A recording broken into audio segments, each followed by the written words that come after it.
வகுப்பு இறுதி பாடல். திருத்தணியில் உதித்தருளும் ஒருத்தன் மனை வெறுத்தன் எனதுளத்தில் ஒரே கருத்தன்மையில் நடத்து குகன் வேலே.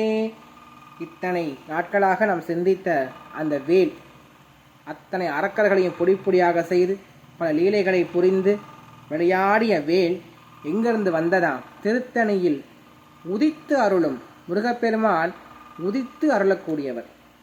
அதனால தான் அருணகிரிநாத பெருமான் பார்த்தீங்கன்னா கந்தரானுபூதியில் சொல்லும் பொழுது பெம்மான் முருகன் பிறவான் இரவான் அப்படி தான் சொல்லியிருப்பாரு. ஆக சுவாமிக்கு இங்கே பிறப்பும் கிடையாது இறப்பும் கிடையாது, அவர் அனைத்தும் கடந்த பரபிரம்மம். கந்தபுராணமே அவரை பற்றி சொல்லும் போது எப்படி சொல்லுது? ஒரு திருமுருகன் வந்து உதித்தரன் ஆகிய உலகமைய அப்படின்னு தான் பாடிக்கார் கச்சியப்பர். சுவாமி பிறந்தார்னு சொல்லலை, உதித்தார். சூரியன் வந்து எப்படி அன்றாடம் உதித்து மறையுதோ அதே போல இங்கே முருகப்பெருமான் அன்றாடம் உதிக்கிறார், மறையக்கூட இல்லை, உதிக்கிறார்.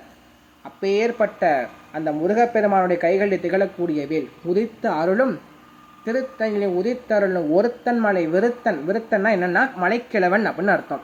சுவாமி வேடனா வந்தார், கிழவனா வந்தார், வேங்கை மரமா நின்னார், வள்ளியை வந்துட்டு காதல் வசனம் பேசி கரம் பிடித்தார் இல்லையா? அப்பேற்பட்ட முருகப்பெருமான் கைகளில் இருக்கக்கூடிய வேலாயுதமே என்று பாடி முடிக்கின்றார். நன்றி, வணக்கம். சரணம் சரணமயம். அடுத்ததாக அடியுடைய திருப்புகள் பதிவானது கொடுக்க இருக்கின்றேன். நீங்கள் எல்லாருமே சப்போர்ட் பண்ணோம் அப்படின்னு அடியன் வந்து மிக்க அன்போடும் ஒரு பணிவோடும் கேட்டுக்கொள்கிறேன். நன்றி, வணக்கம். சரணம் சரணமயம்.